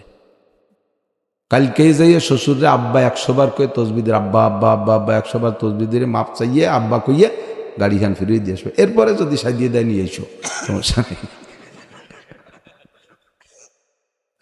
বিনা চাওয়ায় যদি সারা পৃথিবীও লেগে দেয় তাহলে দোষ নাই, কিন্তু কন্ট্যাক্ট করে চাইলে, কন্ট্যাক্ট করে নিলে একটা পয়সা শুয়োরের পায়খানার চাইতে হারাম। ভাই আমি তো দেন মোহরের টাকা নাই, তা বিয়ে করবো কিভাবে? কয় যে এই যে খেজুর বেচে টাকা নিয়ে আইছি, এই টাকার মালিক তুমি, ওই টাকা দিয়ে বিয়ে করে নাও। দেখেন সব কিছু তার, এর চাইতে পাগলামি হয়? রাতভর বললে শেষ হবে না, এত কিচ্ছা। তা আল্লাহ পাক বলেন, ইয়া আইয়ুহাল্লাযীনা আমানু কুতিবা আলাইকুমুস সিয়াম, হে অন্ধ জগতের অটল বিশ্বাসী পাগলরা, তোমাদের উপর একটা নতুন ইবাদত আমি ফরজ করেছি, তার নাম হলো রোজা। তার নাম রোজা, তার নাম রোজা। আমার আহলে হাদিসের ভাইরা, আহলে কোরআনের ভাইরা, এই সমস্ত শব্দগুলো কোরআন শরীফে যা আছে হুবহু তাই কইতে চায়, এর অন্য যে তর্জমা আছে তা কবে না। আমাদের দেশে সিয়াম বা সওম কইলে বেশি মানুষ বোঝে না, রোজা কইলে বুঝতে কোনো বাকি থাকে নাকি? কথা বলেন। নামাজের নাম আরবিতে বলে সলাত, ওরা সলাতই বলবে, নামাজ কবে না। সলাত মানে নামাজ, আর নামাজ মানে কি আর কিছু? নামাজ বলতেও যা বুঝি, সলাত বলতেও তাই বুঝি। আঞ্চলিক পরিভাষায় পরিবর্তন করে বলাতে কোনো দোষ নাই, কোনো দোষ নাই। আব্বারে আরবিতে কোরআনের ভাষায় কয় আবুন, মারে কয় উম্মুন। তুমি এবার তোমার বাংলা ভাষার আব্বা মা কয়ে ডাকো কে? তুমি এ জায়গা আব্বুর জায়গায় আবুন কবা, মার জায়গা উম্মুন কবা, তা তো তুমি বলো না, সে জায়গা বাংলায় চলে আসছো। তুমি নামাজ রোজা ইবাদত বন্দেগীর যে পরিভাষা আঞ্চলিক ভাষায় নিজ ভাষায় আছে, ওইটা বলাতে কোনো দোষ নাই। রমজানের রোজা তোমাদের উপরে ফরজ করা হয়েছে। কেন আল্লাহ? এ রোজা কি জিনিস? কয় শেষ রাত্রি খাইবা, ওয়াতিমুস সিয়ামা ইলাল লাইল, আর বেলা ডুবার পরে খাবা। মাঝখানে 16-17 ঘন্টা 10-12 ঘন্টা যে সময় যেরকম পেছে এর মধ্যে খাবা না। এমসাক, ফিরিয়ে থাকবা কিসের থেকে? খাওয়া পান করার, যৌন চাহিদা ক্ষুধা মিটান নিবারণ করা, যৌন চাহিদা পূরণ করা কোনো পদ্ধতিতে কোনোভাবে বৈধ অবৈধ কোনোভাবে জায়েজ নাই। রমজানের রোজা রাইখা আর খানা পিনা বন্ধ, 3টে জিনিস থেকে বিরত থাকবা, এর নাম রোজা। বান্দা কয় ও আল্লাহ এত কঠিন ইবাদত আমাদের পর চাপাই দিলে কেন? আল্লাহ কয় না রে বান্দা, এটা শুধু তোমাদের উপরে না, কামা কুতিবা আলাল্লাযীনা মিন ক্বাবলিকুম, এরকম তোমাদের পূর্বপুরুষদের উপরই রোজা ফরজ করা হয়েছিল। নামাজের ব্যাপারে আল্লাহ বলেন নাই তোমাদের পর নামাজ ফরজ করা হয়েছে যেমন আগের মানুষের পর ফরজ করা হয়েছিল, এরকম কিন্তু নাই। তোমাদের পর হজ ফরজ করা হয়েছে যেমন আগের মানুষের উপরে হজ ফরজ করা হয়েছিল, এ কথা বলে নাই। তোমাদের উপরে জাকাত ফরজ করা হয়েছে যেমন আগের মানুষের উপরে ফরজ করা হয়েছিল, এ কথা বলে নাই। কিন্তু রোজার সময় বললেন কেন? কুতিবা আলাইকুমুস সিয়াম কামা কুতিবা আলাল্লাযীনা মিন ক্বাবলিকুম। কাই রেফারেন্স কেন দিলেন? তোমাদের পর রোজা ফরজ করা হয়েছে যেমন ফরজ করা হয়েছিল আগের মানুষদের উপরে। এ কথা বলার কারণ কি? কয় সব ইবাদত আদায় করার একরকম নিয়ম না, সব ইবাদত করতে একরকম কষ্ট হয় না। নামাজ, হজ আর জাকাত আর তিলাওয়াত আর পর্দা অন্যান্যগুলোর এক অবস্থা, রোজার আলাদা অবস্থা। কতক্ষণ যা খেয়াল করতেছে না, করতেছেন, খেয়াল করতেছেন। আমার এক ফুয়তো ভাই আছে, আমি কই ভাই রোজা থাকেন না কাকা? বাড়ি এই ভাতে কোনো কষ্ট না, যদি খালি একটু পান্ডা খাতি দিত। রোজায় কি ওরে মারিয়ে যাইতো পানে, আর একজন রোজায় কি ওরে মারে তো বিড়িতি, খালি যদি বিড়ি কটা খাতেই দিত খালি 3 দিন থাকতাম এক রোজা। আসলে এই যে যার যে অভ্যাস, যার ক্ষুধা লাগে তার ক্ষুধা, যার পানের ক্ষুধা তার পানের ক্ষুধা, যার বিড়ির ক্ষুধা তার বিড়ির ক্ষুধা, এইগুলোর থেকে ফিরে থাকা বহুত বড় কঠিন। নামাজ পড়ি তো কোনো সমস্যা না, নামাজ পড়িয়েই তো 2 আঙ্গুলের সুন্নত আমল করতে পারতেছি। নামাজ পড়ে পান খাই, পান চা খাই, বিস্কুট খাই, কতটা খাই, কোনো সমস্যা নাই। হজ করতেছি, তার মধ্যে খাইতেছি, চলতেছি, ফিরতেছি, সমস্যা নাই। কিন্তু রোজা হলো 16-17 ঘন্টা রোজা। আর কোয়ার সময় হয় কি ওই শেষ রাত্রি আর সেই সন্ধ্যের সময় কেমন উনি 1 মাস পরে খাচ্ছে, শুনি পরান কাঁপিয়ে গেছে। আল্লাহ কয় এই জন্য রেফারেন্স দিছে, এদিক দেখান। ডাক্তারের কাছে যাবেন, ডাক্তারের সব রোগীর তো আর এক চিকিৎসা না। কেউরে মলম দেওয়া লাগে, কেউরে ট্যাবলেট দেওয়া লাগে, কেউরে সিরাপ দেওয়া লাগে, কেউরে ইনজেকশন, কেউরে অপারেশন, ঠিক না? তো যারে মলম দেশে তারে মলম মালিশ করার জন্য কি রেফারেন্স দেওয়া লাগে? নেও মলম মালিশ করো, কতজনে নেছে ওই পাশে শুনিয়ে দাও, 20-22 জনে নেছে, এ কয়া লাগে? মলম দিয়ে ডলা শরীর লুয়ে গেল। যারে ট্যাবলেট দিয়েছে ছোট ছোট, এই খাতি পানি লাগো, তুমি এমনি গিরি খেলে দিতে। এই ট্যাবলেট খাতে কি কয়া লাগে যে আরো 20-25 জনে খাইছে তুমিও খাও? সিরাপ দিয়ে কি কয়া লাগে যে ওই পাশে 40 জন সিরাপ খেয়ে শুয়ে রয়েছে, তুমি খাও, কোনো অসুবিধা নেই? কয়া লাগে? বরং সে 1 মুঠি খাতি কইছে, খালি মিটিয়ে পাইয়ে 3 মুঠি কে উলে দিছে, ঠিক কিনা? কিন্তু ইনজেকশনের সময় আসলি অনেকেই ভয় পায়, না আমি ইনজেকশন, আমি কোনোদিন আমি ইনজেকশন, মরিয়ে গেলে ইনজেকশন দেবো না। সেই সময় রেফারেন্স দিলে, আরে বদমাইশ, এই পাশে দেখে এই যে 8টা-10টার ইনজেকশন দিয়েছে, শুনিয়ে দেখ ওরা ব্যথা পাইছে নাকি? যে কয় যে ইনজেকশনে কিরম ঠেকছিল, কয় যেটা পিঁপড়ের কামড়ের মতো। তারপরে তো বুঝলাম না ইনজেকশন কেমন দিল। এই জনসন কথা ডেনা ভাইতে দিয়েছে, দাও ইনজেকশন দিয়ে দাও। এর সাইডে আর একটু কঠিন, যখন অপারেশন অ্যাপেন্ডিসাইটিস, সেই সময় মরিয়ে জাতি রাজি, তবু পেট কাটতে রাজি না।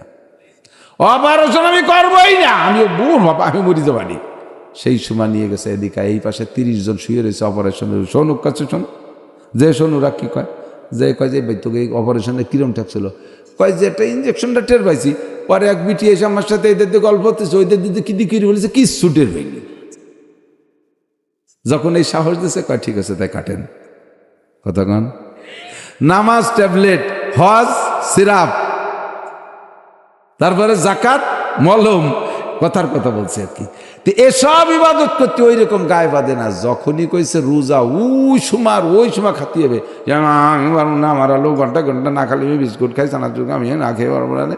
সেই সময় আল্লাহ কয় যে কামা কুতিবা আল্লাহ দিনে, শোন আগে কত মানুষ এই রোজা রাখছে, ওর কাছে শুনিয়ে দেখ কিরম কষ্ট হয়েছে।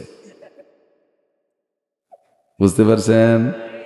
এই জন্যই রোজার ব্যাপারে আল্লাহ রেফারেন্স দিয়েছে যে রোজাটা কঠিন, এর অপারেশনমূলক চিকিৎসা, অপারেশনের মতো চিকিৎসা। কুতিবা আলাইকুমুস সিয়াম কামা কুতিবা আলাল্লাযীনা। আল্লাহ তুই এত বড় কঠিন ইবাদত করবো, তুমি কি দিবা একটু কও দি দেই, প্রতিদানটা ভালো, নাহলে আমি রাখবো না। আল্লাহ কয় ওয়াস-সাওমু লি ওয়া আনা আজজি বিহি। নামাজ পড়ো, তার মধ্যে রিয়া থাকে। রিয়া বোঝেন, মানুষের কাছে প্রশংসার লোভ, এরে কয় রিয়া। মানুষের কাছে প্রশংসার লোভ, এরে কি কয়? রিয়া। কুরবানি করবে, বড় গরু একটা কিনে এনে চৌরাস্তায় বাঁধিয়ে দিতেছে, ছুটির পর মালা দিয়ে জড়ি টরি দিয়ে এরকম ঝাঁকি দেয়, গলায় গুগরি দিয়া, মানে সবাই রে শুনে কয় যে এটা কে দিচ্ছে, কয় এটা অমক দিচ্ছে। তাহলে এর মধ্যে একটু রিয়া আছে না, এই মানুষ দেখানো। জাকাত দিচ্ছে, জাকাত দেওয়ার সময় আবার ক্যামেরা দিয়ে করে করে সারাদিনে ফেসবুকে দিয়ে দিচ্ছে, রিয়া আছে। নামাজ পড়ে পীর সাহেবের কাছে পাগড়ি এত একটা বাঁধছে, ওয়াজ করতে আইসে, বাবা গায়ে আবা বোরকা, বক্তা গায়েটা বোরকা দিছে, ওয়াজ করতে বোরকা লাগে কেন তা তো আমি জানি না। আবার সে বোরকা গায়ে দিয়ে উপরে রুমালেরটা দিয়ে তার উপরে টায়ার একখান ফেসাইছে, সৌদিয়ানরা টায়ার ফেসানোর মতো দেয় না, ভঙ্গির সে কুয়ারা বেশি। সাথে নিজস্ব চ্যানেল নিয়েছে ক্যামেরা, আবার সাথে পাইক পিয়া দিয়ে নিয়েছে 3-4 জন, ল্যাপটপ খাতা গুটি খাটিকে সব রিয়া, সব রিয়া। ওয়াজ করতে আমার কি লাগে, ওয়াজ করতে আমার এখন গামছা লাগে, মাঝে মাঝে নাকটাক মুঠা লাগে দেখি, সেই জন্যই, আর কিছু লাগে না ওয়াজ করতে। অত কোরআন শরীফ চোখের সামনে একদিন কি ভরসা, এখন যদি কোরআন শরীফ দেখি ওয়াজ করা লাগে, হ্যাঁ কুয়োরা হতে আসো, তাই না? সব রিয়া। জিকির করে, জোরে জোরে জিকির করে, মজলিসের মধ্যে জিকির হচ্ছে, একটু জোরে আওয়াজ দেয়, পরে কয়েক এই ওই যে জোরে জিকির না, এই তো আমি করছি। প্রত্যেক রাত্রে হিন্দিতে গাড়ি যায়, শেষ রাত্রি, ওটা আমার জানা আছে কোন গাড়ি কখন যায়, তার মানে ওই সময় তাহাজ্জুদ পড়ে, তাই বুঝতে চাচ্ছে। বোঝেন কি এরকম, ওই সময় তো তাহাজ্জুদ পড়ি। এ সব ইবাদতের মধ্যে রিয়া কি হয়ে গেছে। কিন্তু রোজার ব্যাপারে এত দেখানো যায় না। এই জন্য আল্লাহ কয় রোজাটা নিছক আমার জন্য, আর অন্যগুলোর মধ্যে অন্যকের শরিক আছে, অন্যগুলোর মধ্যে অন্যকের শরিক আছে। 1 লাখ টাকা দিছে, মার হাবা, এই মার হাবার লোভে 1 লাখ টাকা দিছে। তো রোজার ভিতরে কোনো ভেজাল নাই। অসৌমুলি, রোজা রেখেছে আমার জন্য, আজজি বিহি, আমি নিজ হাতে প্রতিদান দেব। বেজার হলেন নাকি? বলেন সুবহানাল্লাহ। অথবা ওয়া আনা উজজা বিহি, রোজার প্রতিদান আমি নিজেই। আল্লাহকে রোজার প্রতিদান আমি নিজেই। কি মানে, একজনের কত নেতাকে কাছে চাকরি বাকরি দিয়েছে, চাইছেন, টাকা ফেরত দেয় না, টাকা দিয়েছেন, টাকাও ফেরত দেয় না, চাকরিও দেয় না, লাস্টে কয় বছর যাওয়ার পরে 2 চট দিয়ে ফেরত দেয়। এরকম ভালো ভালো নেককার মানুষ আছে না এলাকায়, বহুত বড় বড় বাগা বাগা নেতারা চলে গেছে, এরকম যোগ্য যোগ্য আল্লাহওয়ালা বুজুর্গ। ডক্টর ইউনূসের কাছে অনেকে আসতেছে চাকরির জন্য, যাও তুমি এলজিডিতে যাও, তুমি সেটেলমেন্টে যাও, তুমি সেনাবাহিনীতে যাও, তুমি পুলিশে যাও। আর একটা ছেলে 1.5 বছর ফাঁসি রয়েছে, তার চাকরি বাকরি দেয় না। আমাকে স্যার আমারে কিছু দেবেন না? ডক্টর ইউনূস কয়, আরে বেটা তোর কি লাগবে, তোর আমি তোর নির্বাচনের পরে তো ডাক্তার সাহেব থাকবে না ইনশাল্লাহ, উনিও হিজরত করবে আশা করা যায়।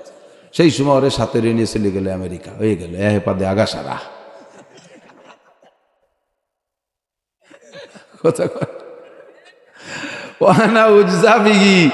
আমি নিজেই তোর, রোজাদাররা আল্লাহকে আমি নিজেই তোর। তাহলে কি আল্লাহকে আল্লাহ যার, তাহলে কি হয়, মান কানা লিল্লাহ কানাল্লাহু লাহু, যে আল্লাহর হইয়া যায় আল্লাহ তার হইয়া যায়, আর আল্লাহ যার হইয়া যায় সব তার হইয়া যায় না। এরপরে এই আল্লাহ যে নিজ হাতে পুরস্কার দেয়, তা কি, কানা আজজিবি, আমি দেব। সমস্ত রোজাদারদেরকে জান্নাতের ভিতরে একটা পার্কে বসাইয়া 72 জন করে হুর পাঠাবে, এক একজন রোজাদার নারী আর পুরুষের সামনে। পুরুষরাই 72টারে ওই জায়গা খাওয়া দাওয়ার পরে থুই আসবে না, বউ বানায় নিয়ে চলে আসবে। আর মহিলারাও রেখে আসবে না, যার যার 72টা নিয়ে আসবে, বাড়ি নিয়ে কাজের লোক বানাবে, বান্দি। এক একজনের হাতে 2টা ট্রে, আর এক এক ট্রেতে 70 আইটেমের খাবার। তাহলে 72 গুণ 1 2 2, তাতে 144, আর 144 গুণ 70 কত হয়? এত খাবার সামনে দিয়ে আল্লাহ বলবেন কুলু। দুনিয়ায় দেখেন ভাই, দুপুরবেলা 4টে ভাত খাই নেই, সেই রাগে ইফতারির সময় কত প্রকারের ইফতারি ম্যানেজ করি না, 15-20 প্রকারের না? অথচ 1 প্রকার হলেই যথেষ্ট ছিল, কিন্তু ওই সময় রকমারিতে একটা স্বাদ আলাদা। এটাতে একটু ওটাতে একটু খুদ কুড়ো, চাইল ভাজা, তার ছোলা, মুড়ি, পেঁয়াজি, বেগুনি, রুটি মুটি, শাক ভর্তা ইত্যাদি ইত্যাদি, এটাতে একটু খাইতে একটা মজা। এই জন্যে আল্লাহ তাআলা ওই ইফতারি আপনাদেরকে খাওয়াবেন 1 প্রকার দিনা 144 গুণ 70 যত হয়, এত প্রকার ইফতারি আল্লাহ তাআলা প্রত্যেকের সামনে দিয়ে দেবে। আল্লাহ পাক বলবেন খাও, কেউ খায় না। খাও না কেন? কয় যে শুনলাম দি মৌলানা নাসির সাহেব আমাকে ওই জায়গাতে বলে আসলো, এ খাবার নাকি তুমি বলে আদ্যে উঠে খাওয়াবা। তো আমরা তো আজকে নিজে আজ খাবো না নিয়ত করছি, তুমি না খাওয়াইলে আল্লাহকে এক্ষুনি হবে, নো ডাউট, কোনো চিন্তা করে না। জান্নাতের মাছের কলিজা ভুনা আর রুটি দিয়ে লুকমা বানাইয়া প্রত্যেক রোজাদারের মুখে আমার আল্লাহ নিজ হাতে খাওয়াই দেবে। শখ হয়, শখ হয়, লোভ হয়, তাহলে ওই খাওয়াটা যদি আল্লাহর হাতে খাইতে হয় তাহলে মুখখানে সাফ করে যেতে হবে না? কারণ আল্লাহ খাওয়াবে বলে হাত আনছে, তোমার মুখ দিয়ে বক্কাত করে গাজার গন্ধ বাড়াই গেছে, বিড়ির গন্ধ, গাজার গন্ধ, ঘুষির টাহা, ভুসু দিয়ে টাহায় বক বক করে গন্ধ করেছে। তাই তো আল্লাহ খাওয়াবে না সড় দেবে তাই তো জানি না। সড় হবে, ওই সড়ও আল্লাহ তার রাজ্যে দেবে না, আল্লাহর হাতে সড়টা খাতি বললেই তো লাভ আছে, সড়ও আল্লাহ দেবে না, ফেরেশতাদেরকে দেবে। বাহার ও পর্যন্ত আসতে হলে মুখ পরিষ্কার করেই আসতে হবে। এই অপরিষ্কার মুখ আল্লাহরাও জায়গা পাবে না। এই মুখখান পরিষ্কার করবেন কি দিয়ে? তওবার মেশক দিয়ে। কি দিয়ে? তওবার মেশক। কোনো গুনাহ করব যে কারণে আল্লাহর হাতের খানা পাবো না, ওই কারণ থেকে আমি তওবা করি। সুদ, ঘুষ, জিনা, ব্যভিচার, চুরি, ডাকাতি, গুন্ডমি, লুচ্চমি, বদমাশি, নামাজ ছেড়ে দেওয়া, রোজা ছেড়ে দেওয়া, শরীয়তের বিধান না মানা, যত অন্যায় আছে এই সমস্ত অন্যায় করলে আল্লাহর কাছে ওই দিন মেহমানদারিতে বসতে পারবো না। আর সর্বোচ্চ সর্বোপরি রমজানের রোজা না রাখলেও পারবেন না যাইতে। ওদিন আপনারা রোজাদাররা খাবেন, আর যারা রোজা ছিল না তারাই সুসোর মতো বাঁচতে ঘুষ ঘুষ করে বেড়ায়। সুসো ছিলেন তো, যে চিকিয়া ইঁদুরির মতো গায়ে তিব্বতা তোরের গিরান, ও বাঁচছে খুসখুস করে বেড়াচ্ছে। দেখেন এই যে রোজার সময় আপনাকে দিকে গণ ইফতারি হয় নাকি? মসজিদি সম্মিলিত দেয় না? যারা রোজা আছেন তারা তো আছেন, দেখবেন যে এক শ্রেণীর মানুষ রোজা নাই, রোজা থাকে না, আসরের পরে তোরা মেসাক করা শুরু করে, টুপি মাথায়, ওরে অভিনয়, কেমন যেন 3-4 দিন ধরে রোজা রয়েছে। ও কিন্তু দুপুরও 1.5 চালির খাইছে। রোজাদাররা খাবে খাবে, অনেক লোভ চাহিদা থাকে, কিন্তু এক লোকমা মুখে দেওয়ার পরে কিন্তু বেশি আর খাতি পারে না। ওই গ্রুপ আবার জম্মের পারে, ওকে তো লাইন ক্লিয়ার আছে, রানিং আছে, ঠিক না? আর ওই জায়গায় যাইয়া ঘুরে ফিরে মেশাক টেশাক করিয়া বড় বড় প্লেট, আর দুর্বল দুর্বল বুড়ো যে জায়গায় দিয়ে বইছে, মানে বুড়োরা তো সব খাতে পারবে না, ওর মধ্যে বসলেও টানতে পারবে, এই জায়গায় যে বসে খায়। 7-8 দিন খাওয়ার পরে যখন ধরা পড়ে গেছে যে ও রোজা ছাড়া খায়, এবার কন্দি ওই জায়গায় আজকে গেলি কি অপমানি, বুড়োরা কয় সেক্রেটারি, গুন্ড তুই রোজা থাকতে চোখু থাকার এখানে আছিস কেন, গেটি গুল্লি দিয়ে তাড়াই দেবে। আপনারা জান্নাতের ভিতরে আল্লাহর হাতের ইফতারি খাইতে যাবেন, এক শ্রেণীর বুঝদারিরা ওই জায়গায় সুসোর মতো মেশাক করবে আর গড়বে। আল্লাহ বলবে ফেরেশতাদেরকে, খুজুহু ফাগুল্লু সুম্মাল জাহিমা সাল্লু ফজরিবুহুম ফাওকাল আনাক ওয়াজরিবু মিনহুম কুল্লা বানান। ও কটার মাথায় বাড়ি দিয়ে ফেলাই দিয়ে গিরে ছুটোই ফেলবি বাড়ি হইয়া। সুসজ্জল রোজা না থাই ইফতারি খাতি হয়েছে। তো ওই দিন আল্লাহর হাতের ইফতারি যদি খাইতে হয় তাহলে রোজা রাখতে হবে তো।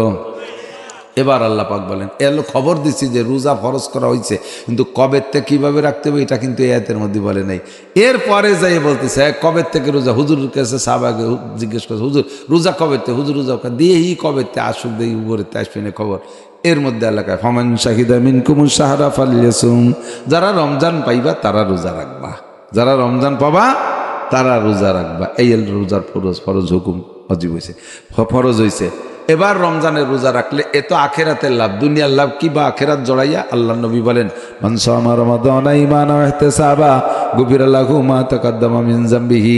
যে আমার দিক যে ব্যক্তি ঈমানের সাথে সওয়াবের আশায় রোজা রাখে, ঈমানের সাথে সওয়াবের আশায়, একটু বলেন, ঈমানের সাথে সওয়াবের আশায় রোজা রাখে, আল্লাহ তাআলা তার জীবনের সব গুনাহ মাফ কইরা দেয়। তাহলে এই কথার ফাঁকে একটা জিনিস বোঝা গেছে, রোজা রাখবো সোয়াব ইমানের সাথে, সোয়াবের ইমানের সাথে মানে কি আল্লাহর হুকুম ফরজ এই কথা বিশ্বাস করে, আর সোয়াবের আশায়, তাই তো?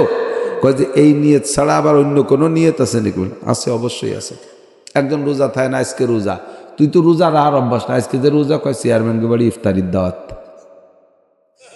তাহলে এই যে রোজা রয়েছে কোনে চায় কথা কর না, চেয়ারম্যানকে বাড়ির ইফতারির আশা, এটা আল্লাহর ভয়ে আর সোয়াবের আশায় রোজা রাখে নাই, ঠিক কি ঠিক না?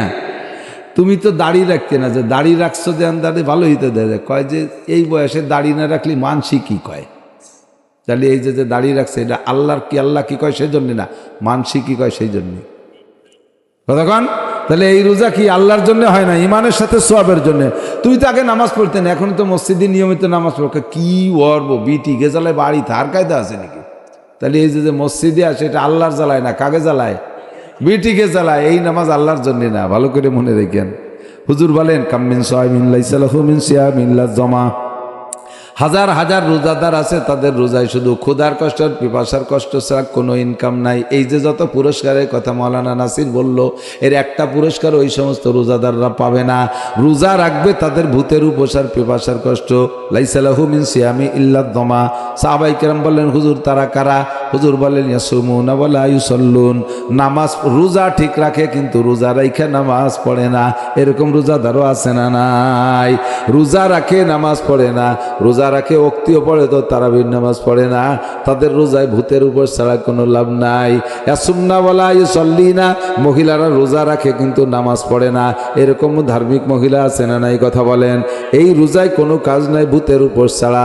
ইয়াসুমুনা ওয়ালা ইয়াসুমুনা ওয়ালা ইয়াস্তানিবুনাল হালাল আনিল হারাম, রমজানের রোজা ঠিক রাখে কিন্তু হালাল হারাম পার্থক্য করে খায় না। যা পায় তাই গিলতি তালে তাকে, যা পায় তাই খাইতে তালে তাকে। ছেলে বেতন পায় 25,000 টাকা, বাপরে রমজান মাসে ইফতারির জন্য দিয়েছে 1 লাখ টাকা। একটা বারও কি জিজ্ঞেস করেছেন বাবা বেতন পাইস 25, তুই 1 লাখ কোত্থেকে দিলি? এই টাকাটা কি টাকা দিলি? এইটা জিজ্ঞেস করেন না। পাইছেন আর পরাণ ভরে জম্মের খা খাইতে আছেন। আপনার রোজায় একটা নেকিও হবে না, কোনো গুনাহ মাফ হবে না। সুদের সাথে জড়িত যারা, ব্যারাকের কিস্তি আনছেন, ব্যবসার পুঁজি বানাইছেন, বিভিন্ন সমিতির থেকে টাকাই না ব্যবসার পুঁজি বানায়, সেই টাকায় দিয়ে লভ্যাংশ খাইয়ে আপনি রোজা নামাজ করতেছেন, আপনার রোজাও হয় না নামাজও হয় না। ওই টাকা দিয়ে ব্যবসা করে মোটা টাকা দিয়ে হজ করলে সে হজও আপনার হবে না, আপনার হজ রোজা নামাজ সব বাতিল। এই জন্য ইয়াসুমুনা ওয়ালা ইউসাল্লুন ইয়াসুমুনা ওয়ালা ইয়াস্তানিবুনাল হালাল আনিল হারাম, রোজা ঠিক রাখে কিন্তু হালাল হারামের পার্থক্য করে না। ইয়াসুমনা ওয়ালা ইয়াস্তাতিরনা, মহিলা রোজা রাখে কিন্তু পর্দা করে না, রোজা রাইখা মাগুরার মার্কেট ভরে যায়, মার্কেট করে বেড়ায় রোজার দিন, হাজার হাজার পুরুষের কেনর গুতো ঠেলা ধাক্কা খাইয়া এরপরে সন্ধ্যেকালে বাড়ি এসে ইফতার করে। তুমি ইফতার ওই জায়গায় থেকে হয়ে গেছে, যত পুরুষে তোমার কেনু দিয়ে মারছে কেনু মারছে, অতটা ইফতার তোমার বাজারের মধ্যে হইয়া গেছে। এরম আল্লাহওয়ালা মহিলা আছে না? রমজান মাসে রোজা রাখে পর্দা করে না, মহিলার মুখের আওয়াজ পর্যন্ত পর্দা করা ফরজ। মহিলা রমজান মাসে রোজা রাইখা বা যে কোনো সময় মহিলারা যদি তিলাওয়াত করে, এই তিলাওয়াতের আওয়াজ যদি পর পুরুষের কানে যায়, যতগুলো পুরুষে শুনবে অতগুলো পুরুষের সাথে জিনার গুনাহ করতেছে, তিলাওয়াত তার ফাঁকে জিনার গুনাহ। মহিলা জিকির করে, জিকিরের আওয়াজ যদি পর পুরুষের কানে যায়, জিকিরের নেকি তো হবেই, ওই সব পুরুষের সাথে জিনার গুনাহ। মহিলাদের পায়ের আওয়াজ পর্যন্ত পর্দায় রাখা ফরজ। কাজেই আমরা রমজান মাসের এই ফজিলত বরকতের দিকে লক্ষ্য রেখে, পুরস্কারের দিকে লক্ষ্য রেখে রমজান পাইলে রোজা রাখবো। কথা বলেন, রোজা এই নড়বে না কেউ। লাস্ট পেয়েছি না যে ফানানো হয়ে গেছে দোয়ানোর সময়, এই সময় বালতি সরাই নিয়ে গেলে দুধ বাড়ি যাবে না, এই সময় বালতি ভাইতে রাখতে হবে। তারাবির নামাজ কয় রাকাত? জ্বর হলো না, কয় রেখাত? তারাবি তারাবি তারাবি কয় রেখাত? একদল এই যে ইদানিং ফেসবুক গরম করতেছে, ফেসবুক গরম করতেছে, তারাবির নামাজ 8 রেখাত। ও যুবক, তুমি এই ফেসবুকের বক্তাদের কথা শুনলে, তারা একবার কয়ে দেশে সেটি শুনলে জীবনটা ভরে কই আসলাম। নবী পাক পড়ছেন 20 রেখাত, সাহাবায়ে কিরাম 20 রেখাত, 1200 বছরের ভিতরে পৃথিবীতে 20 রেখাত এরকম কোনো মসজিদে তারাবি হয় নাই। এই 200 বছর নাসিরউদ্দিন আলবানী ইবনে তাইমিয়া এনরা আসার পরের থেকেই 8 রেখাত বানানো শুরু করে দিয়েছে। এটাও কোন ধোঁকা তা আল্লাহই ভালো জানে, এটা কোন ধোঁকা। বর্তমানে ইহুদি চক্র চলতেছে খুব কঠিনভাবে, খুব কঠিনভাবে। এটাও এই যে ফেসবুকে পাইছেন নাকি, আমাদের গোপালগঞ্জের 2 মাওলানা, এখন মাওলানা আরো 2 বেরোইছে, আরো 3 বেরোইছে। এরা মসজিদের ইমাম, বয়ানও করে এভাবে মাঠে, অথচ তারা খ্রিস্টান, আরো মানুষের খ্রিস্টান বানানোর দাওয়াত দিচ্ছে। এদের রানে, এদের গায়ে এই জায়গায় যে যিশু খ্রিস্টের টেটু না কি কয়, ট্যাটু, এই ট্যাটু লাগানো ছবি দেবে। কি বলে 10টা বছর এক মসজিদে ইমামতি করছে খ্রিস্টান, এই 10 বছরে মুসল্লিদের যত নামাজ সব বাতিল। এই সবে বরাত করছে, তারপরে দেওয়া করছে। তো কত বড় ফিতনা, কারে বিশ্বাস করব, কার কথা শুনবো বুঝতে পারতেছি না। জীবন ভরে ইমামে আবু হানিফার থেকে নিয়ে, নবী পাক থেকে নিয়ে 20 রেখাত তারাবি, আর ফাঁকে এসে ট্যাটু বাহিনী এসে 8 রেখাত ঠেলি উঠছে। দেখবেন আগে আজ থেকে 30 বছর আগে মুরব্বীরা সাক্ষী দেন 20 রেখাত 20 রেখাত, যে কজন ঢুকছে একান্ত অসুস্থ না হইলে কষ্টে মষ্টে 20 রেখাত পড়িয়ে বের হয়েছে। আর ইদানিং হয়েছে 8 রেখাত পড়ার পরে দেখবেন একদল দূর দূর করে বেরোয় যায়। দেখছেন না? 8 রেখাত কে বেরোয় যাস কে? কয় যে জাকির নায়ক, হযরত মাওলানা জাকির নায়ক কইছে 8 রেখাত। হযরত মাওলানা জাকির নায়ক সে তো ডাক্তার, ডাক্তার চিকিৎসা করবে, তুই ফতোয়া দিতে আসিস কে? মাঝে মাঝে বলি আমি মাওলানা নাসির, মাগুরার জনগণ সকলে আমারে ভালোবাসে। এই ভালোবাসার খাতিরে যদি আমি মাইকিং করে দিই যে আমি আগামীকালকে এলাকায় সিজার করব, মহিলাদের যাদের পেটে বাচ্চা আছে আমি বিনি পয়সা সিজার করে বের করব, আমার কাছে আসা ঠিক হবে? আমার হাত দেওয়া ঠিক হবে? আমি নাড়ি কাটতে যে সে ফাঁসের তার একটা কাটি ফেলি যদি? আমি তো জগতের লোক না, আমার ওখানে দায়িত্ব নিয়ে ঠিক হবে না, ঠিক না? তো তুমিও ডাক্তার, তুমি এই জগতের লোক না, তুমি চিকিৎসা করবা, ফতোয়া দেব আমরা, কোরআন হাদিস নিয়ে আমরা কাজ করব। তুমি কিসের মুফতি হয়েছ? হ্যাঁ, ডাক্তার ইঞ্জিনিয়ার এই হয়েছে ধর্মের মূল গুরু বর্তমান সময়। ডাক্তার ইঞ্জিনিয়ার উকিল মাস্টার প্রফেসর এরা হয়েছে ধর্মের বড় বড় বুদ্ধিজীবী, সব সেক্টরে তারা চাইয়ে গেছে। উলামায়ে কিরাম কিচ্ছু বোঝে না। তারাবির নামাজ কয় রেকাত? কিয়ামতে যদি নবী কয় তারাবির নামাজের হিসাব দাও, জি হুজুর কয় রেকাত দেবো? হুজুর যদি বলেন যে 8 রেকাত করে জমা দাও, তাহলে আমার পড়া আছে কয় রেকাত? 8 রেকাত দেওয়ার পরে আরো 12 রেকাত থাকি যাবে। এই 12 রেকাত দিয়ে আমি অন্য কাজ করতে পারবো। পরিষ্কার সহি হাদিস। অন্য কাজ কি? বান্দার যখন ফরজ নামাজের হিসাব নেওয়া হবে, যদি ফরজে কম থাকে তার কাছে নফল নামাজ থাকলে তাই দিয়ে ফরজের ঘাটতি পূরণ করা হবে। তাহলে এই 12 রেকাত অতিরিক্ত নফল আছে, এই দিয়ে আমি ফরজ পুরো, বেশিরভাগ মানুষই তো ফরজের ঘাটতি রয়ে গেছে, আছে না? আছে না? এটাতে ওইটা শোধ দিতে পারবো। এবার যদি কয় যে হুজুর হুজুর তারাবি কয় রেকাত করে দাও, 20 রেকাত করে জমা দাও, আপনি পড়ছেন 8 রেকাত, আর 12 রেকাত কার কাছে খয়রাত করতে যাবেন? কেউ কাছে গেলি দেবে? দেবে? ওই জাকির নায়ক দেবে? মুজাফফর বিন মোহসেন দেবে? হ্যাঁ, ওই যারা আছে আব্দুর রাজ্জাক বিন ইউসুফ দেবে কেউ? তাহলে তাদের কথায় আপনি কেন কম পড়বেন? তারাবি কয় রেকাত? ঠিক আছে, ওই যে বুখারী শরীফ বগল ভরে নিয়ে আসে, ওই বগল ভরা বুখারী শরীফ হাত দেবেন না। মহিলাকে চুলোর ফিটি নিয়ে তুই আসতে যে বাবি ফড়িয়ে দেন এই যে বুখারী শরীফ, বিটি মানুষ ওই পড়ার সময় আছে না, তুই দেশে চুলোর ফিটি পরে যে দেয় যে বুখারী শরীফের পর বিলেই বসে রয়েছে। এই বুখারীর অপমান করার একটা ফন্দি জুটছে। ঘরে ঘরে যেখানে সেখানে, রাস্তাঘাটে পর্যন্ত বুখারী শরীফ পড়েছে, দোকানপাটে যেখানে সেখানে বুখারীর অপমান করতে আসিস। দরকার নাই। এদেশের মানুষ জানে তারাবির নামাজ কয় রেকাত পড়বো তো ইনশাআল্লাহ। শরফুল মাকানে বিল মাকিন, এই মাসটা দামি হয়েছে শবে বরাতের কারণে। আগের মাস দামি হয়েছে, তার মধ্যে ঢুকছে নবীর মিরাজ। সামনে মাস দামি হয়েছে শাহরুর রমাদান আল্লাযী উনজিলা ফীহিল কুরআন, ওই মাসে কোরআন শরীফ নাজিল হয়ে যাওয়া মাসটারে দামি বানাইছে। আপনাদের এই মির্জাপুরে মাদ্রাসা আছে নাকি আমি জানি না, যদি থাকে তো ভাবি হ্যাঁ, যদি না থাকে তাহলে এই মাদ্রাসার ওসিলায় মির্জাপুর যত দামি হবে, পৃথিবীর আর কোনো প্রতিষ্ঠান নাই যে তার কারণে এত দামি হবে। ডাক্তার ইঞ্জিনিয়ার বিজ্ঞানী থাকতে পারে, DC SP OC TNO MP মন্ত্রী থাকতে পারে, আমলা কামলা বহু থাকতে পারে, আপনার গ্রামে স্কুল কলেজ ইউনিভার্সিটি থাকতে পারে, কিন্তু এর ওসিলায় গ্রামটা প্রসিদ্ধি পাবে না। আজকে বারবার বলতেছি মির্জাপুর, মির্জাপুর মাদ্রাসা, মির্জাপুর নুরানি মাদ্রাসা, মির্জাপুর এতিমখানা। এই যে এখনই লাইভে আমার শ্রোতা আমেরিকা থেকে জাপান পর্যন্ত পৃথিবীর সব দেশে যেখানে বাঙালি আছে সব জায়গায় আমার শ্রোতা আছে, তারা লাইভে বসে আমার বয়ান শুনতেছে। আর এই মির্জাপুর গ্রাম এখন সারা পৃথিবীতে চলে যাচ্ছে, কথা কোন ঠিক না? ইথারের মাধ্যমে। এটা কিসের কারণে? আপনার কোরআনের প্রতিষ্ঠানের কারণে, ঠিক কিনা? নবী যখন মক্কা থেকে মদিনায় গেছেন, কুবার 7 দিনের পরে মদিনায় গেছে, যাইয়ে মসজিদ করবে, জিব্রাইল কইছে এই জায়গা করেন মসজিদ। সেই জায়গাটুক জিব্রাইল দেখা দিয়েছে মসজিদ করতে, সেই জায়গাটুক আবার 2 ইহুদি ছোট 2টি নাবালেগ বাচ্চা, এক তো ইহুদির বাচ্চা, আবার তার না এতিম। হুজুর তাদেরকে ডেকে বলছেন যে বাবা এই জায়গা তো আল্লাহ মসজিদ করতে বলছে, কি করা যায় কত? ছোট্ট 2টি, খেয়াল করেন খেয়াল করেন, এই এতিম 2টি বাচ্চা নাবালেগ কয় হুজুর এ জায়গা আমরা দিয়ে দিলাম, মসজিদ করেন।